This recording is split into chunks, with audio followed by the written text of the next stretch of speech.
Everybody, and welcome to our live event. We're here in our workshop here at Golden Artist Colors. My name is Greg Watson. I'm a materials and application specialist. I'm one of the artists who work here who are available to help you anytime with your art questions. Today we're going to be talking about our neutral gray colors. Neutral grays are not only beautiful colors in and of themselves, but we're going to discuss how they can be used with the other colors in your palette. So stay tuned. We're going to be talking about grisaille, color mixing, and then sort of working color together with the neutral grays. So what are neutral grays? These are achromatic colors that really don't have a color bias to them. So a lot of the colors in our palette are going to be, even those blends that we have, they're going to be tending toward blue, green, red. These colors are right smack dab in the middle, completely neutral, no color bias. So to describe that a little bit further, if we take the, hold on, I got to give you a couple updates here. We got a storm that's coming through our area, so I just wanted to let you know if for some reason our power goes out, we are going to try to sort of reboot, and we'll be back with you after the storm passes. And then also this is going to be recorded so you can see it after we finish up. Please ask questions. We have a materials and application specialist in the chat. And if you put your questions in the chat and it's something that Kathy can get to, she will answer it there. But we also want to do some live Q&A toward the end of this event. So put your questions in or as we go, or ask them toward the end, save them up, ask them toward the end, and we'll do some live stuff to answer your questions. And that'll be kind of fun. All right, so back to it. Let's talk about color in reference to the Munsell color system. So if we look at the Munsell color space, we see what looks like almost color wheels that are stacked on top of one another, and they're organized in a way that puts the darkest colors at the bottom of that color space and the lightest colors at the top. So in Munsell's system, there are three characteristics to each color. There is the hue of the color, and that is the color family that the color belongs to. That's your red, orange, yellow, green, blue, etc. Okay, those are broken up into hue families. Then you have chroma. Chroma is the amount of saturation that color experiences. This particular color tree is designed so that the most saturated pure color is furthest away from that central axis.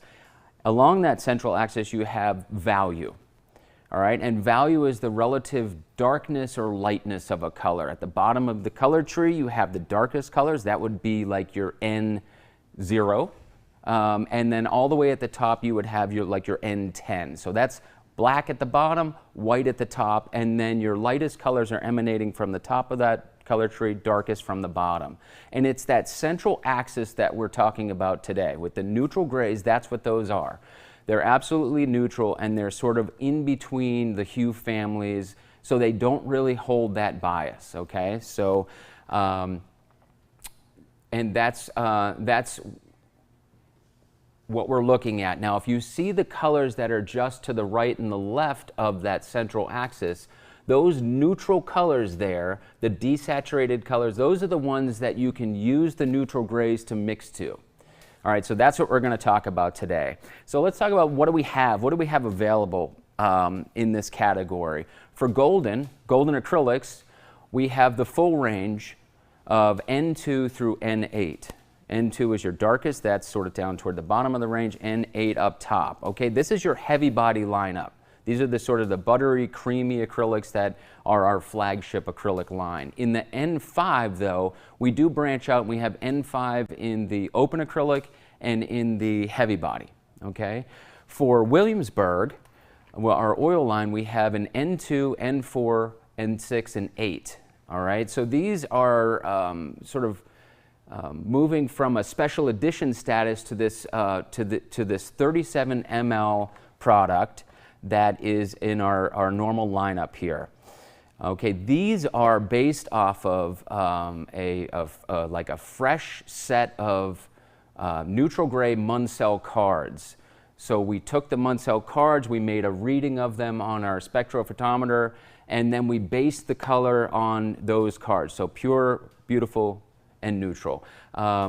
These are coming in a set. So we're launching these 4 neutral colors in a set, which contains all 4 37 ml grays, milliliter tubes, the small normal tubes, and we're excited to put this out into the market. So let's do a little unboxing here, because this is kind of an exciting moment for us, and these are new to the shop. So we want to sort of open this up and show you what this is going to look like. So I'm going to come in here, I'm going to flip the top, and when you get into this little lip here, you can take and you can hover your smartphone over this QR code, and it'll take you to a video that describes how the neutral grays can be used and how they can benefit your studio. We're going to go over some of the stuff that's in the video just here today, but if you want to get a refresher, go back to that.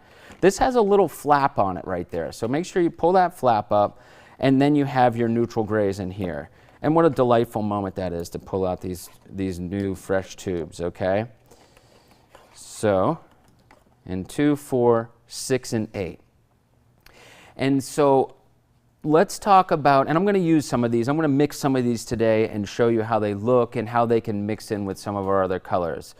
So, you know, we have these N4, N6, right? But the 6 and the 8, those are the value of the color. So every color in the Williamsburg lineup, I just want to put it out there, every color in the golden lineup has a value associated with it. Okay, so each of these colors, not only are they beautiful on their own, but they can be mixed with the color of equal value so that you don't change the value of that color, you simply neutralize it. You take some of the saturation away so that it can be appropriate sometimes in your piece. Sometimes saturated colors good and makes things pop, but often you want to have something that's a little knocked back so that it sits in space. Let's think about this though. I wanted to point this out because this is kind of a fun little thing. Sometimes an artist might, here, let me pull those down so they're kind of a little bit more in central.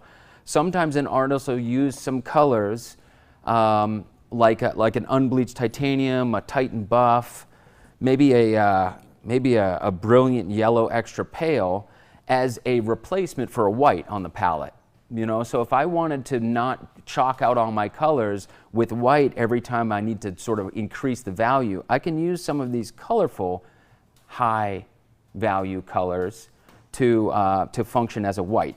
And so I could do the same thing with my N8. So you can consider that part of that gang right there, okay?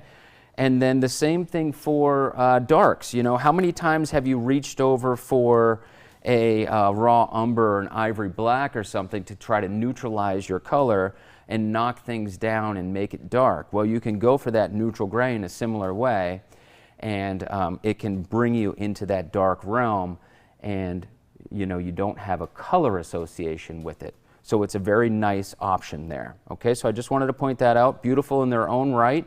You can make clouds to your heart's content. And if you wanted to have a full value range, you could do something like this, where you add an ivory black, for example, and a titanium white, and that way you have that full range. And you know, you can use that range to do things like make a grisaille painting.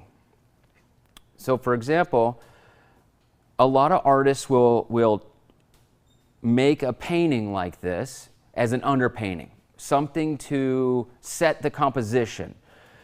It is nice that you're only dealing with value. So as a first step for a painting, it's I don't want to say easy, but it's a little easier sometimes just to use black and white, because you can get right to the point of the picture, you know, and you can organize your composition in value and in drawing with the pure color. All right. Then you can utilize full color to sort of come in and accentuate the forms with full color.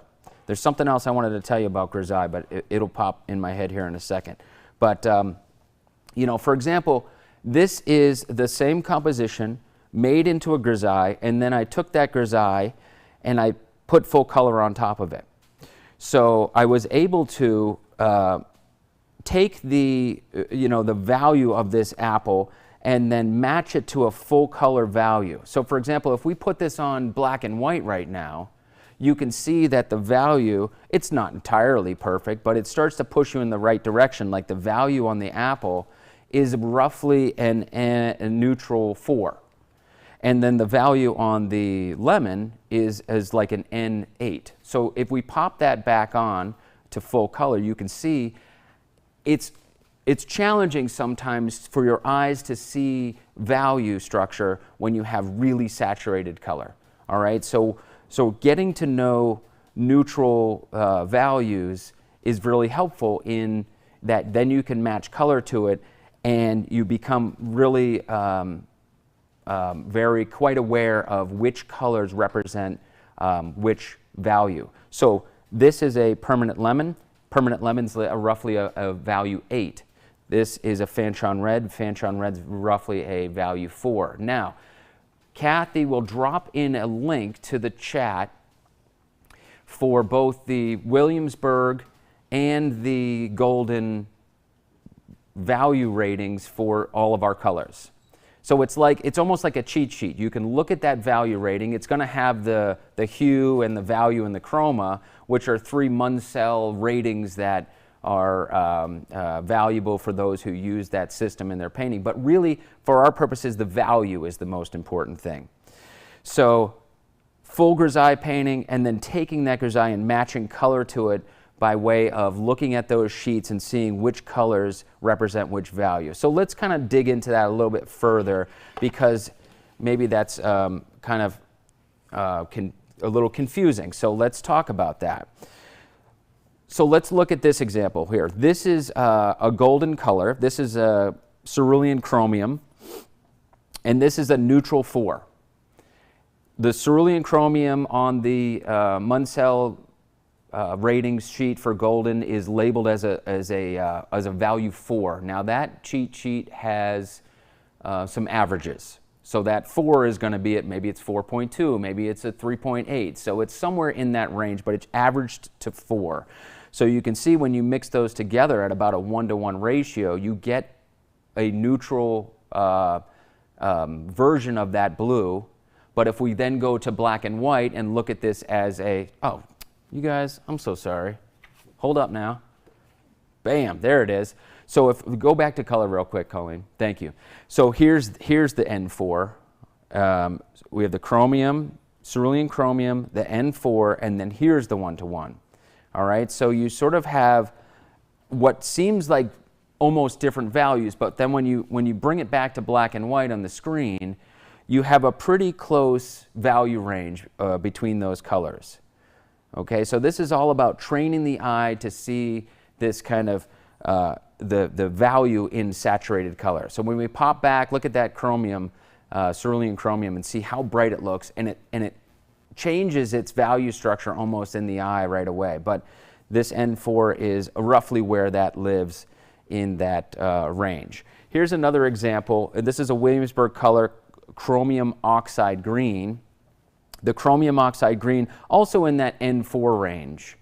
And so the nice thing here is I can take my Chromox, I can add a little N4 to it, and I can start to step down to what becomes a very sort of neutral, easygoing, grayish green, right? So I have this nice range in between here that you can then use to layer colors and begin to turn things in space or make a nice abstract tension between some colors based on whether it's got a warmth, a coolness, and then a neutrality.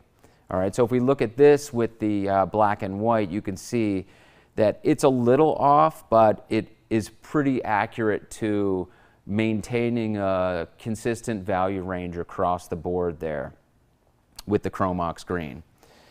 And, you know, the other part that you can do, so you can take colors, as we just said, and you can bring them to neutral and not lose their value, right? So you can neutralize them without changing the value.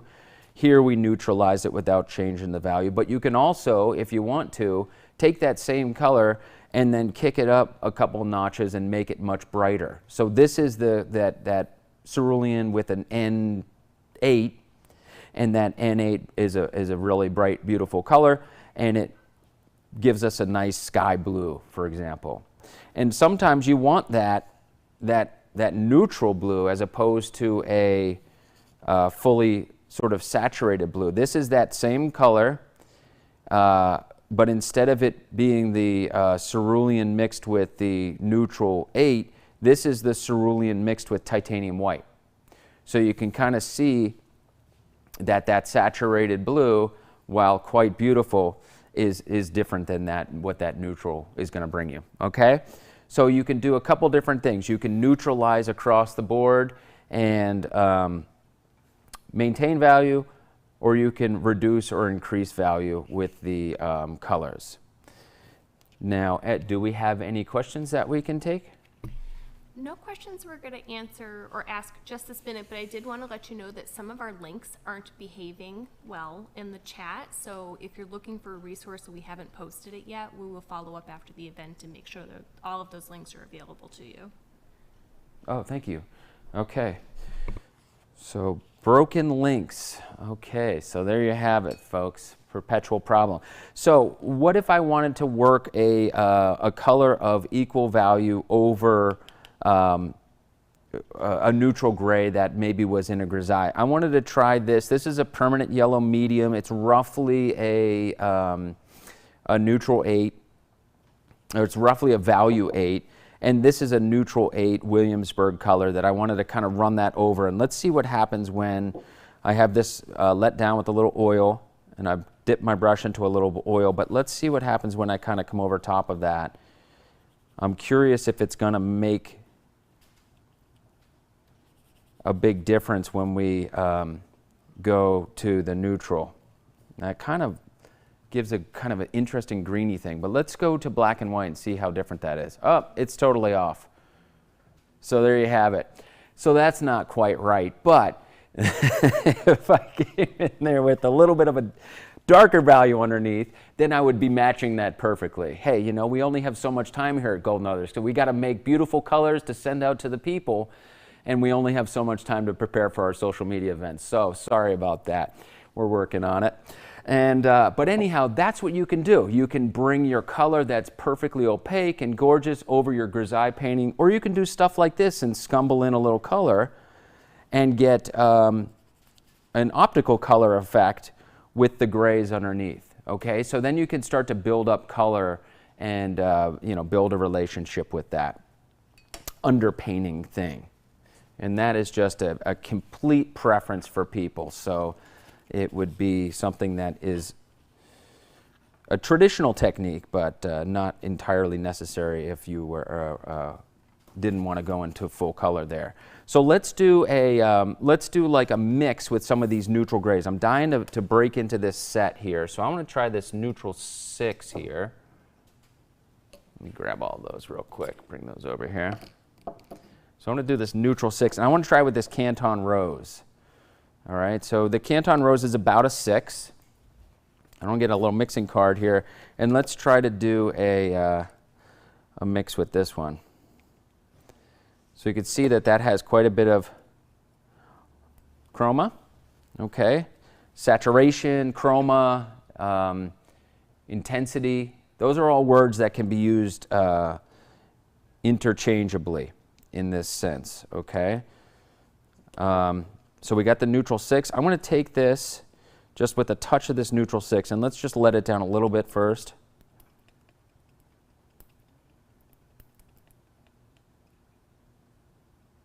And then a little bit more.